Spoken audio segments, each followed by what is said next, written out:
diperintahkan sama Pak Wali bahwa kamu nggak usah balik ke Gresik, kamu sembunyi aja di sini di Surabaya, tapi kamu nanti dibiayai oleh Persibaya terus, makannya di mana kamu nanti dikirim uang ke sana kamu, tapi kamu nggak boleh lari, nggak boleh ke Gresik, nanti kamu dicopot sama mereka. Karena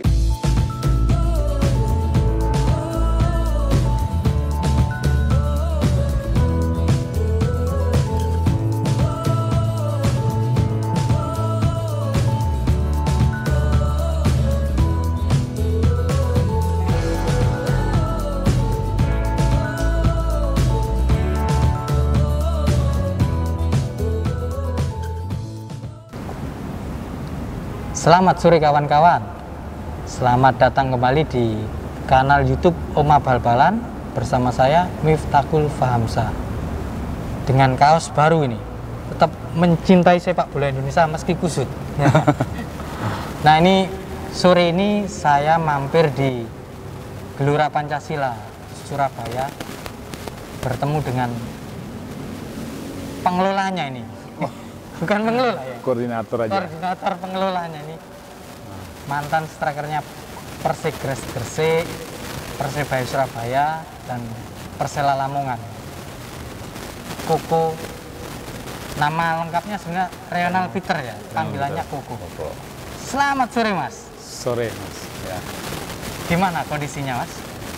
Sehat-sehat aja. Ya. Nah ini saya bertemu Mas Koko di Gelora Pancasila. Ini statusnya di sini apa ini? Saya koordinator lapangan TOR dan Gelora Pancasila. Jadi saya yang istilahnya mengawasi pemakaian, terus kebersihannya, itu saya yang mengaturnya. Dinas Pemuda dan Olahraga, Dinas Kepemudaan dan Olahraga. Sekarang jadi Dinas Kepemudaan dan Olahraga Kota Surabaya.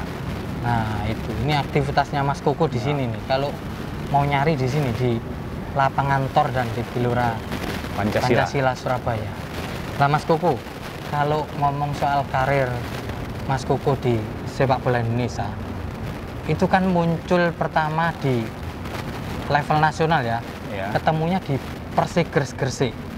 Pertama ya. Padahal asli Nyong Ambon ya, Maluku ya. Ambon saya. Ambon ya, Maluku. Itu proses menuju Gresik, menuju Persigres itu siapa yang membawa itu? Jadi awalnya kan saya ikut PSA Ambon. Jadi Persatuan Sepak Bola Ambon ya. Kalau dulu kan ada kayak Persibaya kan Surabaya, Ambon ada juga itu. Itu di level divisi 1 waktu itu saya main di Manado dulu, putaran Indonesia Timur ya, dulu kan istilahnya ada rayon ya, main Indonesia Timur terus lolos baru nanti ke Jawa. Kebetulan kita main di Manado, kita juru kunci nomor 4 ya waktu itu PSA. Terus akhirnya kita harus playoff-nya kan untuk bertahan di divisi 1 kan harus ada playoff-nya. Akhirnya kita harus berangkat ke Jawa Barat, ke Cimahi waktu itu. Waktu itu saya langsung berangkat ke Cimahi dengan tim PSA Ambon. Sebetulnya saya masih yang paling muda dari tim PSA Ambon itu, yang muda saya. Waktu itu saya masih usia 19 tahun. Baru lulus SMA, jadi langsung berangkat karena mungkin usia yang nggak pengaruh sebenarnya waktu itu kan. Jadi yang penting mainnya ya. Waktu itu ya. Saya dipercayakan dari Ambon untuk mewakili PSA main di sana. Dan setelah main di sana, saya dari Ambon pun saya sudah ditawarin untuk kalau mau terusin di sepak bola jangan pulang, itu aja katanya. Jadi saya juga gitu ya, akhirnya saya pulang ke Ambon. Waktu dari Manado saya mampir ke Ambon. Sebentar 1 malam aja waktu itu di Ambon. Terus saya pamit, saya bilang saya akan mau ke Pulau Jawa. Terus saya mungkin nggak akan balik, saya mau berprestasi di sana gitu. Jadi akhirnya sama pelatihku dulu di Ambon bilang, kamu kalau mau langsung ke Surabaya kalau mau berprestasi. Karena banyak dulu pelatih-pelatih saya itu kan banyak dari terus senior saya juga banyak yang berprestasi kan di Surabaya. Oh ya. Waktu itu ya. Kayak ini ya. Kayak Yongki Kastanya, terus Haris Sayaki, terus apa dari Om Niki Putrai juga, ya. Itu kan banyak dari Ambon semua ya. Jadi biasanya kalau orang Ambon itu antara Makassar atau Surabaya dulu itu ya. Jadi tempat untuk berlabuh untuk melanjutkan prestasi sepak bolanya di situ biasanya. Akhirnya saya dari pulang setelah pertanding di Jawa Barat di Cimahi, saya langsung ke Jakarta dulu waktu itu. Karena saya di Surabaya belum ada keluarga waktu itu. Saya belum ada, jadi saya keluarganya kan di Jakarta banyak. Saya langsung ke Jakarta. Saya sempat diajak latihan di Om Simpson Rupasa di Persijatim, klub Persijatim Wira. Itu latihannya di Halim. Saya ikut latihan dan Om Simpson tertarik gitu Bu dengan saya, ajak supaya saya ikut Persijatim waktu itu. Tapi saya bilang saya di telepon dari Ambon bahwa surat saya itu sudah di Surabaya sini. Sudah ke Surabaya ke Om Niki waktu itu ya, Om Niki Putrai. Kebetulan saya di Ambon itu klub besarnya kan di klubnya keluarganya Putrai. Jadi jadi saya waktu itu kan sama-sama Rocky itu kan di Ambon sama. Jadi klubnya sama, Pusparagam dulu di Ambon. Pusparagam ya? Ya, Pusparagam. Jadi saya ditelepon suruh ke Surabaya karena surat keluar dari PSSI Maluku itu sudah di Surabaya. Akhirnya saya dari Jakarta saya naik kereta ke Surabaya. Nah, saya langsung ke Surabaya dengan modal keberanian aja gitu. 19 tahun ya? Iya. Usia 19 tahun. Muda waktu itu. Jadi saya juga nggak ada informasi ke Ambon posisi saya waktu itu di mana, mereka nggak tahu dulu. Dari keluarga nggak tahu, nggak pernah saya telepon kan, karena cita saya pengen perantau aja udah ke Surabaya. Jadi akhirnya berangkat ke Surabaya, saya langsung menuju ke rumahnya Om Niki di daerah Pacar Kembang waktu itu ya. Sana terus ketemu, kebetulan ada teman-teman saya yang pernah sudah duluan ke Surabaya sini, yang dulu main di Ambon juga di Pusparagam, sudah dulu kuliah di sini, mereka kuliah di sini, jadi mereka sudah kumpul semua jadi satu di sini di daerah Pacar Kembang. Jadi akhirnya saya numpang sama mereka di kontrakan situ. Jadi saya dulu sempat di kontrak mereka, tinggal sama mereka di kontrakan di daerah Pacar Kembang sana ya. Setelah itu saya mulai latihan. Akhirnya saya disuruh waktu itu, pertama saya seleksi itu di Niak Mitra. Waktu itu Om Basri. Seleksinya malah di Niak Mitra ya? Tahun berapa itu? Waktu itu 95 ya, 94. Waktu itu ini Mitra Surabaya. Mitra Surabaya, bukan Niak Mitra. Mitra Surabaya. Karena namanya sudah ganti jadi Mitra Surabaya. Mitra Surabaya. Waktu itu pelatihnya Om Basri. Nah, saya sempat latihan di Brawijaya Kodam waktu itu. Jam berapa waktu itu latihannya? Jam 11 waktu itu, jam 10 waktu itu. Mitra latihannya kayak gitu, jam 10 kan biasanya. Terus Om Basri suruh saya tes VO2 Max tuh. Om Basri kaget waktu itu lihat saya punya fisiknya bisa 12 lebih. Ini ya, 12 putaran lebih ya. Dalam waktu itu Om Basri goyang, langsung disuruh sama Om Basri suruh menghadap ke Pak Ali Mahakam waktu itu, sama Pak waktu itu yang memorandum sama Pak Agil ya. Suruh langsung ke mana, ke Balai Sahabat ya. Saya ingat waktu itu Balai Sahabat, di restoran Balai Sahabat ya. Itu mau ajak karena tertarik dengan saya waktu itu. Terus akhirnya saya diomongin sama Om Niki, kan saya masih tetap mendengarkan senior saya yang sudah lama di Surabaya, yang tahu situasi Surabaya. Ya, karena saya nggak mau melangkai orangnya ya, yaitu istilah kita. Jadi akhirnya saya lapor ke Om Niki bahwa saya akan mau diambil oleh Mitra. Tapi Om Niki bilang kalau di Mitra kamu jam terbangnya kurang karena pemainnya bagus-bagus waktu itu, masih ada Mulyono, masih ada masih ada top ya waktu itu ya. Waktu itu ya senior juga kan itu. Jadi saya kadang bisa main cuma mungkin di lapis kedua katanya waktu itu ya. Coba kamu besok ke Gresik tes ya, ke Gresik di Persegres waktu itu ya. Pelatihnya Om Waskito almarhum ya. Almarhum. Ya. Langsung saya ke sana besok paginya tes. Di sana Om Waskito langsung tertarik juga karena lihat fisiknya itu tadi ya. Lihat fisiknya terus karakter orang Maluku yang main bolanya nggak ngeyel ya istilahnya, semangat tinggi sekali, jadi tertarik. Saya waktu itu main di Persegres, kebetulan juga pas ketemu sama ada Bung Yongki, Bung Yongki Stanya, terus ada ini siapa senior dari saya juga waktu itu Mas Hanafing, terus Mustafa Umarela, Abdul Kamid. Iya, itu semua. Jadi ilmu yang saya dapat juga dari mereka ini sebenarnya untuk saya. Karena saya paling muda waktu itu di Persegres ya. Saya itu berarti belajar. Liga Indonesia Satu ya, 94-95. 94-95. Mulai perubahan antara liga Perserikatan ke gabung ya. Gabung jadi Liga Indonesia. Itu saya pertama main di Persegres. Jadi akhirnya saya mulai belajar di sana main bola profesional ya istilahnya. Belajar dari Mas Hanafing juga, karena saya kalau berangkat di Persegres itu pasti satu kamar sama Mas Hanafing. Jadi saya pasti di satu kamar udah. Jadi saya dibimbing terus sama Hanafing waktu itu. Jadi memang ilmu-ilmu yang saya dapat juga kan saya banyak dapat dari teman-teman senior saya ya. Akhirnya di putaran di Liga kedua saya masih tetap di Persegres karena prestasi saya mungkin dilihat masih dipertahankan terus ya. Jadi akhirnya main sampai Liga 2 ya. Sampai Liga 2 selesai, terus saya dipilih dari Persegres untuk mewakili PON Jatim. Ya. Waktu itu 96 ya. Iya, PON 96. Jadi saya dari Persegres, dari Gresik waktu itu saya ada Edi Rusli itu dari Petro waktu itu. Ya, nah, ada ini Erik dari Petro. Ya, jadi kita ada sekitar 4 orang yang dari Gresik waktu itu. Ya, yang dari Persegres cuma saya waktu itu sendiri. Dari Persegres ya. Itu ini kan Nyong Ambon ini. Ya. Meskipun klubnya akhirnya Persegres, tapi KTP saya masih Ambon. Masih Ambon. Ketika dipanggil PON Jatim itu?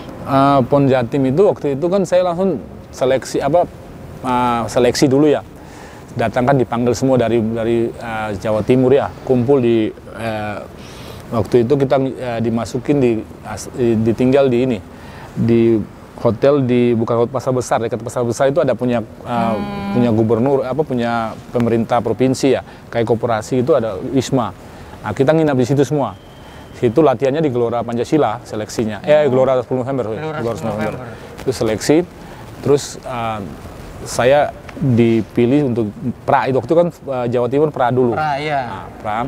Setelah itu saya dipilih dari Gresik sampai selesai itu masih masuk sampai jadi tim PON Jatim. Ya. Nah itu kan berarti harus ada perpindahan KTP. Waktu itu kan kebetulan manajernya itu kan Pak Narto. Manajer tim PON Jatim itu kan Pak Narto. Jadi dengan waktu itu kan kita nggak bisa ini, jadi kita tinggal bawa KTP lama, nanti langsung telepon lurah-lurah. Waktu itu saya dapat posisi rumah saya sekarang ini di daerah Babat Jerawat. Oh, jadi berarti dulu itu sebenarnya asal ditaruh Babat Jerawat? Saya nggak tahu Babat Jerawat di mana. Sekarang malah jadi rumahnya di situ. Di Kelurahan Babat Jerawat sekarang. Jadi saya kaget juga. Ini kalau teman-teman yang nggak paham Surabaya, Babat Jerawat ini nggak jauh dari Gelora Bung Tomo. Bung Tomo ya. Nah, saya KTP awal itu di situ. Jadi pas ngomongin bahwa kamu akan jadi KTP Babat Jerawat untuk ikut PON. Jadi saya cuma bawa foto sama itu langsung dijadikan KTP Surabaya untuk bisa ikut PON ini, karena perintah dari manajemen harus dibutuhkan saya gitu untuk masuk dalam tim PON Jatim walaupun KTP. Jadi saya Pak Kairil Anwar, Pace. Iya, Pace. Nah, kita kan KTP masih Ambon semua. Jadi harus segera dibuat ini. Jadi dibikin seperti kita sudah 1 tahun di sini ya, 2 tahun ya. Kan kita udah lama di sini, cuma KTP-nya dibuat itu ya. Jadi domisilinya itu. Ceritanya memang panjang ya. Jadi lucu sekali ceritanya. Akhirnya saya ikut PON. Kebetulan main pra-PON selesai, juara, lolos, kita ke Jakarta ya itu. Riwayatnya memang saya mulai bersinar di PON waktu itu ya. Iya, karena finalnya Lawan cetak gol. Papua Lawan ya. Papua ya. Gol penentuan ya. Penentuan ya. Ya. Itu ya apa Mas Koko ya? Anak Ambon aslinya, Nyong Ambon membela Jawa Timur dan jadi pahlawan Jawa Timur. Yang dirasakan waktu itu pergulatannya bener seneng, wah ini saya jadi bagian sejarah, atau masih ada sebenarnya saya pengen Maluku, atau sudah melebur ya Jawa Timur aja? Ya namanya kita main bola dimanapun kita harus sudah menyesuaikan dengan apa yang kita dapat di daerah itu ya mungkin ya kalau saya. Karena waktu itu pikiran saya hanya cuma bila satu, Jawa Timur, bagaimana kita bisa berprestasi membawa Jawa Timur juara waktu itu. Karena waktu itu diceritain bahwa sepak bola ini barometer Jawa Timur ya. Iya, tapi Mas PON Jatim belum pernah kita dapat. Iya. Dan itu yang dibawa oleh teman-teman waktu itu, bahwa kita akan bikin sejarah bahwa 40 tahun emas sepak bola akan dibawa ke Jawa Timur ya. Jadi itu sangat menjadi tujuan kita waktu itu. Jadi memang jadi kita bikin sesuatu itu sejarah gitu ya. Jadi waktu itu juga perjalanan kita juga sangat bagus. Dan kita didukung oleh teman-teman pemain yang memang sebagian besar Surabaya, Jawa Timur ya. Tapi sudah punya levelnya, sudah level-level nasional semua ya. Karena ada almarhum Erik Irianto. Ya. Kebetulan Erik Anang itu kan dari Asian Games, dari SEA Games sih langsung merapat ke kita, gabung ke kita. Jadi itu tim itu memang jadi sampai tahun itu disebut tim dan tim ya. PON Jatim ya. Jadi memang hasilnya kita dapat emas. Kita pulang sampai ke Surabaya pun disanjung, diarak-arakan seperti seorang pahlawan yang membawa Jawa Timur meraih medali emas. Dan itu apa ya? Itu jadi titik baliknya Mas Koko ya untuk perjalanan berikutnya. Jadi batu loncatan saya. Ya. Karena setelah itu kan masuk Persebaya, karena ya Persigres dan Persebaya sama-sama di level liga, tinggi liga di divisi utama, tapi secara nama, secara kota kan beda. Persebaya lebih tinggi. Itu sebenarnya dari PON itu tawarannya langsung ke Persebaya atau sebenarnya masih ingin bertahan di Gresik, Mas? Jadi ceritanya juga sama, panjang. Jadi waktu itu saya udah langsung dari Persigres langsung ditawarin ke Petro. Jadi sudah langsung ditawarin sama Pak Imam Supardi, manajer. Kamu langsung ke Petro. Udah ada sudah nego, sudah jadi ini kontrak sudah jadi semua. Tinggal tanda tangan ya. Nah, terus saya bilang saya masih belum selesai karena kita masih ada waktu itu ada Piala Tugu di Semarang. Bersama Persigres bukan Persigres, Petro. Oh, sudah sama Petro. Saya sudah Petro waktu itu. Kan setelah saya selesai di Persigres, saya langsung ke Petro. Ya, Petro langsung sudah ada nego dengan Pak Imam waktu itu manajer. Cuma saya masih disuruh pertandingan dulu Piala Tugu di Semarang. Nah, kebetulan di Piala Tugu itu kan ketemu dengan Persibaya juga. Ikut juga kan waktu itu kan, itu istilah pertandingan pramusim ya. Ya, jadi Piala Tugu. Tapi saya udah nego dengan Petro waktu itu. Tapi saya masih ada permintaan satu, karena saya juga belajar dari teman-teman senior saya yang sepak bola nggak menjanjikan sebenarnya kalau dulu ya. Jadi sepak bola sebagai batu loncatan untuk kita menerus karir yang lain ya. Jadi mungkin mau ke TNI, mau kemana kan. Nah, jadi pikiran saya cuma kerja gitu waktu itu. Jadi nggak terlalu ya muluk-muluk gitu saya berpikir gitu. Jadi waktu itu saya tawarin lagi ke Petro, Pak saya minta kerja juga satu, saya akan kontrak dengan nilai kontrak segini, saya setuju, tapi saya ingin dapat pekerjaan di Petro. Seperti Bung Ferel mungkin waktu itu kan, Bung Ferel, terus ada Sasana Nito, terus ada juga orang Ambon waktu itu, Latu Prisa, Bung Sapan juga dari situ, Ambon. Nah itu jadi saya belajar dari mereka juga. Karena saya lihat juga belajar dari senior-senior saya juga ada yang akhirnya banyak nganggurnya setelah main bola selesai. Jadi mungkin karena mereka waktu masa jaya mereka dihargai, tapi setelah masa sudah selesai mereka nggak dihargai kan gitu, biasanya kan gitu ya. Itu yang saya belajar juga dari mereka. Akhirnya saya minta di Petro bahwa saya akan terima dengan kontrak segini, karena saya kan harusnya kan sebenarnya kan kalau orang bilang nilai harga, nilai jual paling tinggi sebenarnya waktu itu kan karena pon ya waktu itu. Mas pon. Pon ya, Mas Pon. Jadi di mana-mana pasti kan sudah tawarin, kemana-mana kan mau ambil kan. Tapi saya tetap masih mau pingin ke Gresik waktu itu. Nah, karena saya masih pingin mau ke Gresik, saya pingin ini, kebetulan saya pingin bermain dengan Widodo waktu itu. Karena kan kalau di kita kan sama-sama kumpul, Widodo kan kalau ke gereja sama-sama sama saya, kalau dia ketemu ya di Petro ya. Walaupun sosok yang sangat besar lah di lapangan hijau ya. Jadi ya sama, saya pingin kenal, pingin main dengan dia. Jadi akhirnya saya tetap main di Petro, ikut Piala Tugu di Semarang. Nah, waktu main itu babak pertama itu saya sudah cetak 1, Persibaya udah kalah 1-0. Tinggal 5 menit saya dipukul sama Putu Gede, ditendang dari belakang, engkelku langsung sakit, saya keluar, dicedera, saya keluar sakit kan, saya rasa sakit, saya keluar, saya minta diganti, akhirnya Persibaya menang 2-1. Persibaya menang 2-1, nah, saya pulang, saya langsung nggak ke Gresik, saya langsung minta izin dari ini, saya mau ke Surabaya dulu langsung. Penyembuhan dulu ya? Ya, penyembuhan, anggap saya masih saya ini.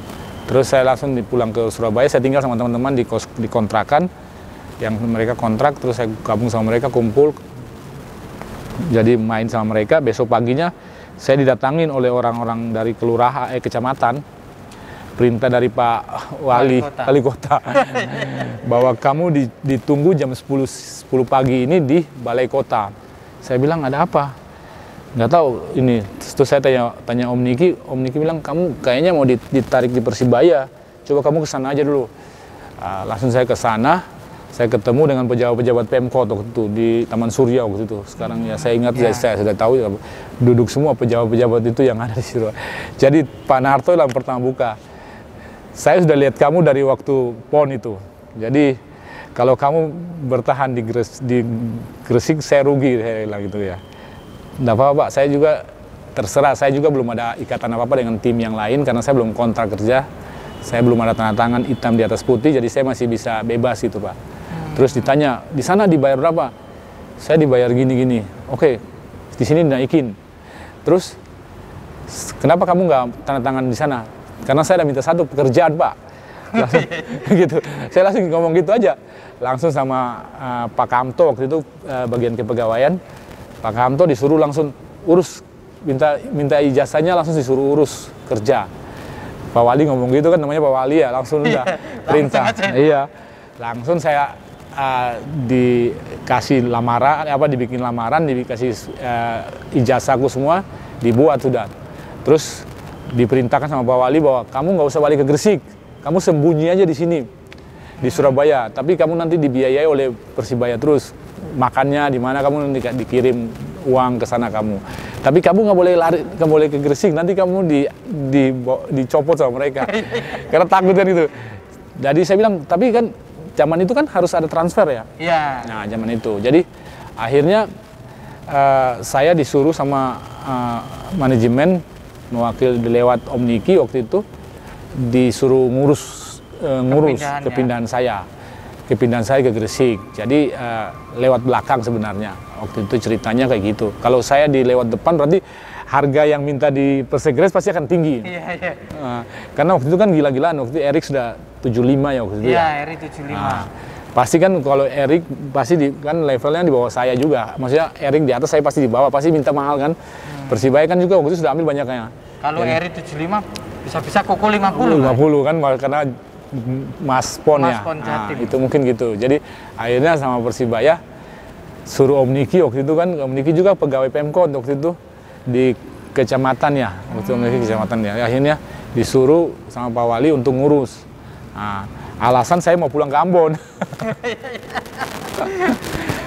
Jadi ceritanya saya mau pulang ke Ambon. Jadi akhirnya disuruh pulang ke Ambon, akhirnya saya datang, akhirnya cuma dibayar berapa waktu itu, di transfernya 10 juta waktu itu, dibayar 10 juta, Persegres minta 10 juta. Jadi transfernya ke Persegres bukan ke Petro ya? Bukan, karena masih milik Persegres, suratnya kan masih tentang Persegres ya. Jadi begitu masuk Persebaya itu sudah langsung PNS? Belum, masih honorer ya? Masih honorer ya. Jadi honorer itu di Persibaya sudah ditawar ini, tapi tetap masih ini belum kerja waktu itu karena tahun pertama itu kan difokuskan untuk persiapan Persibaya Liga Indonesia ketiga itu ya. Liga ketiga itu. Jadi saya waktu itu kan suratnya kan belum keluar kan dari Persegres dapat surat. Terus saya belum boleh muncul dulu di latihan Persibaya. Sampai di koran pun dimunculkan gitu. Ronald Pieters menghilang dari mes. Padahal udah sembunyi di Surabaya waktu itu. Kan ada koran Jawa Pos waktu itu, saya bikin clipping juga waktu itu. Saya simpan clipping saya. Itu mengenai sejarah itu. Jadi saya sembunyi. Akhirnya pas surat saya dapat dari Persegres, saya muncul di Tambak Sari waktu itu. Langsung latihan ya? Latihan. Oh, rame waktu itu. Waktu itu memang antusiasnya penonton itu sangat, waduh, waktu itu penonton sampai di bawah lihat ya. Saya datang, saya langsung di sanjung-sanjung, dieluk-elukan ya.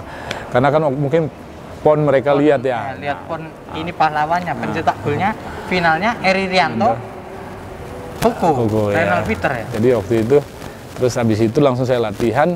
Tapi main pertama saya belum bisa main karena saya daftarnya telat. Jadi saya izin dari PSSI belum keluar.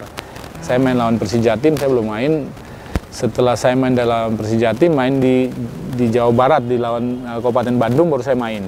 Lawan Persikap Kabupaten Bandung ya, baru saya main. Mas Kuku, waktu di Persebaya itu kan, Persebaya waktu itu bintang-bintang semua ya? Banyak pemain tim nasional. Ada Nang Makru, Bejo Sugiantoro, lalu Eri Rianto, Aji Santoso ya. Asingnya juga waktu itu sudah Jackson, sangat lancar ya, Jackson, Carlos Mail lah. Main bersama mereka, menyesuaikan diri itu gimana? Karena kan juga masih muda lah, masih 21 tahun ya, kalau hitungannya ya. Masih 21, ya 21 ya Mas. Jadi saya waktu itu kan sebenarnya sudah kumpul sama mereka, kayak Anang sama itu kan kita sudah di PON. Di PON. Jackson, saya sudah ketemu di Petro. Oh iya. Musim pertama kan di Petro, saya di Persegres kan ketemu. Kalau latihan kan sama, cuma mesnya kan nggak sebelahan ya, mes Petro di depan, mes Persegres di belakang. Kan masih dibiayai oleh Petrogres juga ya, Petro ya. Jadi sudah kenal lama. Jadi adaptasinya lebih mudah ya? Ya, sudah saling kenal, sudah sering ini kan sama agamanya sama juga waktu itu kan, gereja sama-sama. Jadi kita sudah saling kenal. Jadi untuk menyesuaikan karakter kita di sana tuh udah tahu dah. Jadi yang cuma belum kan kayak Yusuf, Aji yang baru buat senior itu ya, nah kita ini. Tapi karena pelatih pun juga karakter pelatih Om Rusdi itu almarhum itu kita sudah tahu kemauan dia. Jadi saya waktu mengadaptasi di Persibaya nggak lama. Jadi sudah langsung di Persibaya karena memang sudah tahu karakter kita ya, gitu mungkin. Jadi itu kan sama Jackson jadi tandem yang sehati ya. Jadi memang terbentuk waktu di Gresik. Ya, kita bukan hanya di lapangan ya, terbentuk di gereja sama terus di persekutuan di sana kan kita sama-sama ketemu ya dengan Jackson. Jadi saya sama Jackson sudah kayak saudara di sana sebenarnya di Persegres itu di Gresik. Karena kita udah ketemu sama saya, Jackson sama Widodo. Kita tiga itu sudah sama keluarga. Sudah seperti keluarga di sana dulu. Jadi memang kita sudah kenal lama. Jadi sampai sekarang pun masih tetap kalau ketemu ya kayak saudara aja. Widodo pun kadang-kadang peluk saya kadang-kadang. Dan Mas Koko akhirnya bersama Persebaya langsung merasakan juara Liga Indonesia waktu itu. Dan pencetak gol lagi kan, 3-1 gol ketiganya Persebaya, Mas Koko. Merasakan itu Mas. Setelah 96 juara PON, Liga Indonesia 96-97 langsung juara. Rasanya apa itu Mas?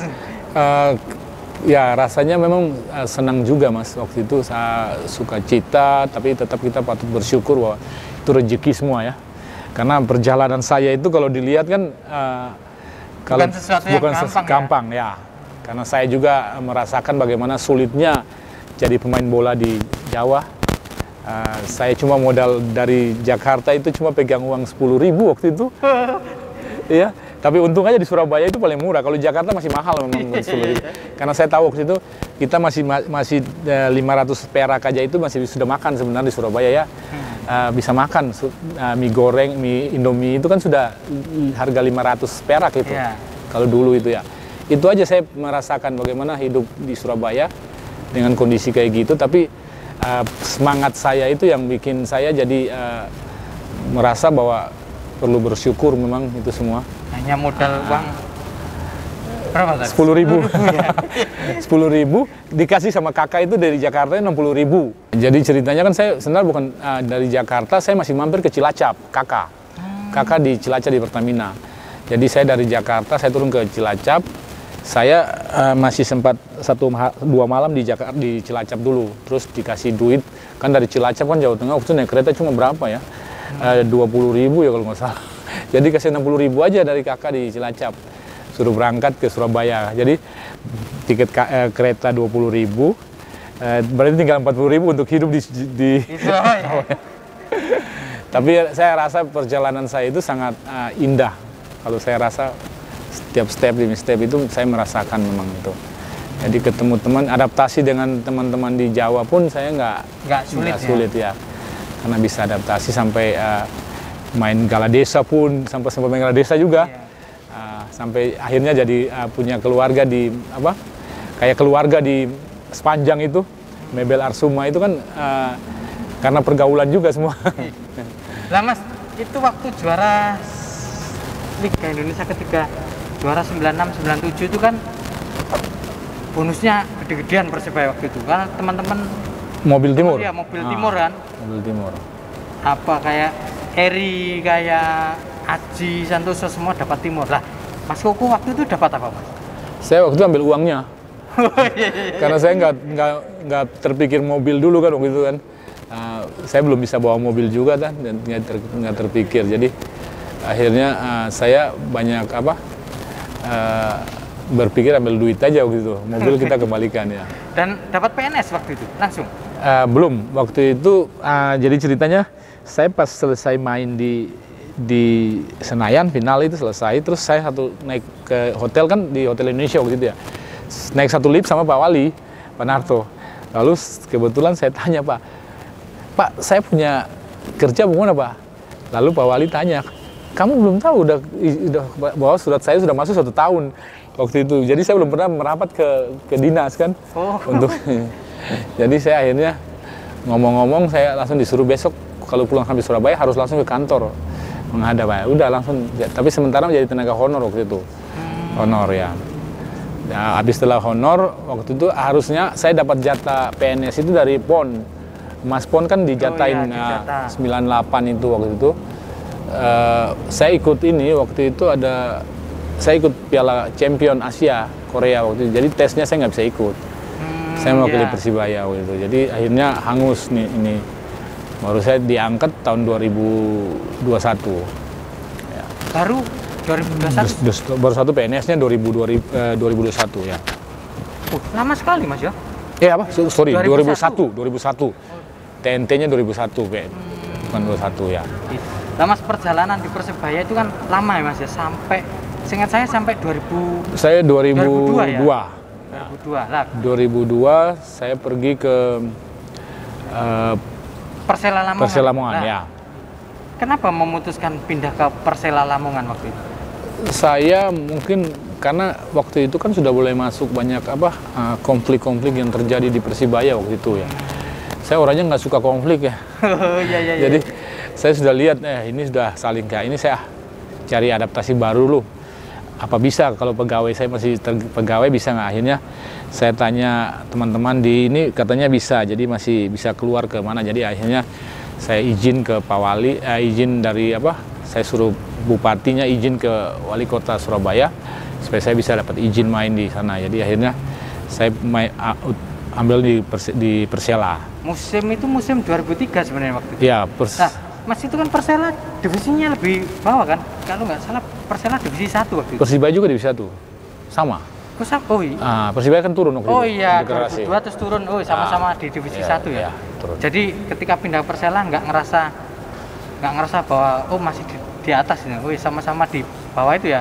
Dan kalau ke Lamongan Surabaya deket itu Mas ya? Iya. Jadi pilihannya ke situ ya? Iya, jadi waktu itu kan Surabaya udah turun, jadi saya pingin udah main di Persela aja waktu itu. Kebetulan diajak Marjuki Bardiawan juga, teman-teman ya senior-senior yang sama-sama hijrah juga Pak, ada Mas Putut Janarko. Janarko. Jadi kumpul ya. Saya kadang-kadang suka kumpul sama senior-senior gitu, jadi Jadi enak, ada pelajaran ya, pelajarannya. Ayah kumpul sama mereka, main di sana. Ya kita patut bersyukur juga karena kita diberikan hadiah motor karena juara angkat Persela. Angkat Persela ke divisi utama ya. Ya. Sampai sekarang ini ya. Solo itu Solo ya. Jadi ya saya merasa bahwa setiap saya melangkah ke satu tim itu saya punya nilai sejarah saya buat. Kenangan yang saya akan simpan di sana gitu ya. Nah, akhirnya tahun berikutnya saya pindah lagi ke Persikapas. Persikapas ya, iya. Ketemu Mas Bangkit di sana. Pelatihnya Mas Bangkit ya. Karena sudah kenal Mas Bangkit lama di Surabaya jadi udah adaptasi gitu. Adaptasinya gampang. Dan itu akhirnya Persikapas juga naik. Naik ke di utama lagi ya. Divisi utama. Luar biasa berarti. Ini saking istimewanya Mas Koko ini karena jadi, keistimewaannya Mas Koko, tim yang dibela langsung berprestasi nih. Ya nggak tahu ya Mas ya, setiap saya itu jadi akhirnya saya kadang-kadang kalau lihat medali saya yang saya taruh di rumah kan semua kasta ada di Indonesia saya sudah punya semua. Iya. Iya kan, dari kasta 1 utama ke 1 ke 2 sudah ada.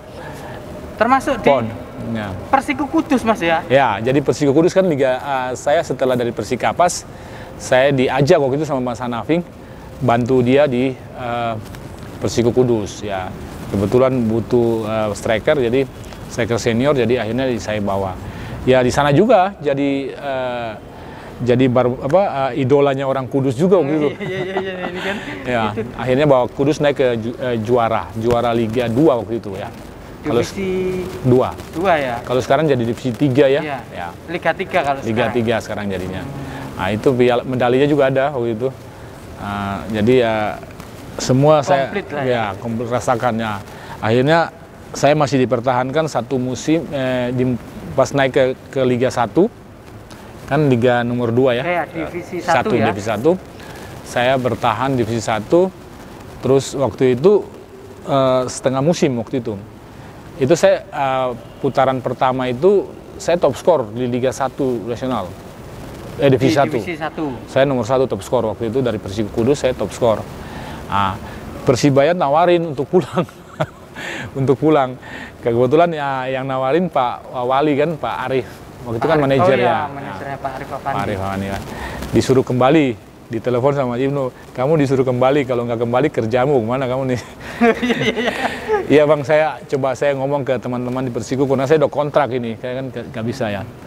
Langsung saya cuma bicara dengan manajemen di Kudus karena mungkin apa yang saya sudah buat di Persiku Kudus, mereka merasa bahwa terima kasih banyak gitu. Jadi akhirnya mereka relakan saya pergi kembali ke Surabaya. Dan itu Persebaya akhirnya juara Mas ya? Juara. 2006 Kediri. Di Kediri ya. Final sama Pelita. Lawan Persis Solo. Persis Solo Pelita, Pelita Solo ya. Nah, itu. Ini perjalanannya penuh kenangan dan penuh sejarah. Dan itu terakhir Mas ya? Terakhir Persebaya itu ya. Saya masih di liga, masih di kasta tertinggi juga, masih sampai Persibaya naik kan di Liga 1 ya, di divisi utama ya. Dulu kan divisi utama ya. Divisi utama. Nah, saya masih main satu musim. Waktu itu pelatihnya Pak ini dari Padang itu, Suatman ya. Suatman. Kebetulan saya yang liputan waktu itu. Saya lupa cuman. Pelatihnya ganti. Pertama pelatihnya Gildo. Iya, ganti itu bapaknya Teko ya. Teko. Lalu Ibnu Grahan. Terus kemudian Suatman Iman ya. Itu juga saya udah mulai merasa konflik paling banyak memang terjadi. Kalau sepak bola itu kalau sudah mulai dari konflik itu akan terjadi sulit untuk kita berbicara karena memang perasaan orang itu kadang-kadang kan kita nggak tahu ya. Jadi itu ilmu juga buat saya kalau kita mau mulus jalan sesuatu itu pasti enak aja jalan, nggak boleh ada halangan kayak melukai satu orang pun pasti dia punya hatinya kan itu ya istilahnya kayak gitu aja bang. Jadi ya akhirnya kayaknya udah cukup main bola di ini akhirnya istirahat aja udah kayak. Tapi saya juga masih merasa masih kuat sebenarnya karena apa? Waktu di Liga Divisi Utama itu waktu Pak Suharman latihan kita coba tes waktu itu sama ini saya dibawa yang paling senior itu saya putus VO2 max-nya masih 12 menit itu masih kuat saya masih mampu sebenarnya di usia 36 tahun saya masih kuat saya bilang anak masih saya bilang mereka juga goyang waduh bang orang tua nih kuat VO2 max ya saya nggak tahu saya masih kuat tapi ya saya rasa waktunya udah istirahat, terus pas saya main bola terakhir diundang main sama teman-teman di Blitar, saya kena cedera, kena injak. Jadi cedera itu ya akhirnya saya istirahat, udah main bola di itu. Padahal kalau masih mau di liga yang bawah masih bisa sebenarnya. Bisa, ya. Tapi akhirnya memutuskan fokus di pekerjaan lagi ya. Kerja. Nah, selain sekarang kan di Dinas Pemuda dan Olahraga. Pemuda dan Olahraga, koordinator pengelola lapangan tor dan gelora Pancasila.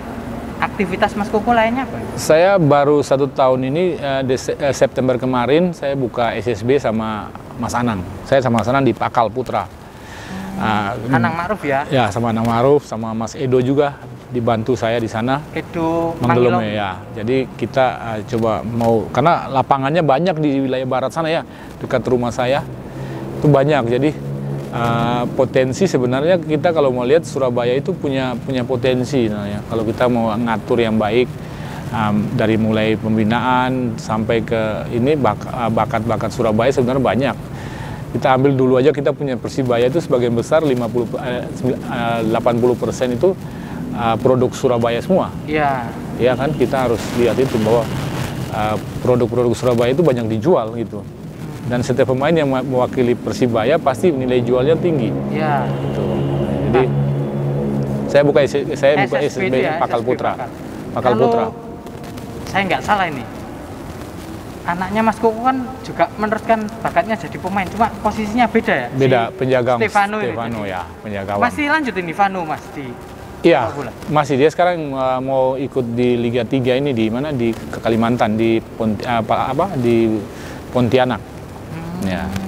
Jadi saya orangnya nggak terlalu memaksa dia. Jadi bukan berarti kita bapaknya punya jasa di Persibaya berarti harus masuk Persibaya, dan juga kalau memang dia berjalan dengan sendirinya ya. Jadi kalau dia layak dipilih di Persibaya, saya nggak mau nitip-nitip gitu ya istilahnya. Jadi saya pingin dia betul-betul pelatih memilih dia karena prestasinya dia, karena kemampuan dia. Termasuk soal posisi ya, karena Mas Koko ini striker, Vano ini. Tapi kan sempat dulu kemarin di magang juga di Persibaya ya. Tapi tahun ini dia nggak ini, akhirnya saya bilang kamu coba belajar dulu ke ini, karena posisi kiper itu berkembang itu bukan di usia-usia muda juga. Ada yang kiper bisa di usia tua dia sudah bisa berprestasi juga, karena kiper ya. Gitu. Jadi lain dengan striker. Kalau striker biasanya dari bawah dia akan grafiknya akan naik terus ya. Kalau kiper tuh nggak bisa ditebak. Kadang-kadang dari muda dia sudah bagus. Nanti ada juga yang muncul di pertengahan ya, itu kiper ya. Nah, ini ada yang terlupakan ini Mas, pertanyaannya tadi. Sebenarnya sebelumnya tadi saya sudah nanya ini, tapi lupa. Mas Koko ini kan bersinar bersama klubnya ya, bersama Persebaya juara, ya striker yang maut lah ya, Pon Jatim juara, lalu di beberapa klub memberikan prestasi yang gemilang lah. Tapi Mas Koko nggak pernah ada namanya di tim nasional. Ya apa Mas menyikapi itu Mas? Waktu tahun 96 itu kan sempat dimasukin aja jadi daftar ini ya. Di panggilan ya? Di panggilan, cuma ya namanya belum rezeki ya, kita nggak tahu ya. Tapi memang tahun itu kan banyak striker-striker yang bersinar juga banyak ya. Dan karena memang kompetisi liga waktu itu kan muncul striker-striker kita di Indonesia kan banyak. Beda dengan sekarang. Kalau sekarang kan kita bisa tebak bahwa striker lokal itu kan sedikit. Iya. Jadi persaingannya itu kan tergantung daripada pelatihnya aja. Nah, tapi mungkin karena waktu itu pelatihnya Surabaya, Om Rusdi almarhum, masa mau ambil semua pemain-pemain dari Surabaya kan jadi pertanyaan juga mungkin. Ya itu jadi akhirnya saya nggak diajak kan ya. Saya juga tetap semangat aja waktu itu. Apapun, tapi tetap saya masih tetap bersyukur bahwa bukan level nasional aja yang saya bisa bela, saya bisa berbuat sesuatu di tempat lain juga gitu ya. Gitu. Jadi kemarin waktu nggak dipanggil itu juga kan nggak pengaruh waktu itu saya. Tetap saya semangat terus sampai akhirnya di kompetisi yang 99 kan juga kita sampai final ya. Iya, sampai final kan, runner up. Ya. Kalah lawan PSIS. Lawan PSN ya itu. Jadi ya tetap itu. Karena Timnas juga kemarin waktu itu kan rame itu ya pemainnya, banyak ya. Strikernya masih bagus-bagus ya. Ada Rocky, ada Widodo, terus dari itu kan masih ada juga Kurniawan ya. Masih ada Ferry Sandria waktu itu. Ferry Sandria dari Bandung Raya ya, masih ada. Terus dari Irwansa juga, dari Aceh. Banyak waktu itu, karena kompetisi itu melahirkan pemain-pemain lokal yang berpotensi semua dan maut di posisi-posisinya. Kalau sekarang kita nggak bisa lihat, karena asing semua. Jadi sulit kita. Nah, ya nggak tahu, mungkin regulasinya berbeda dengan dulu ya, istilahnya itu. Nah, ini obrolan bareng Mas Koko itu panjang sekali. Jadi ya bagi saya sih ada banyak pelajaran menarik dari apa yang diceritakan oleh Mas Koko kali ini.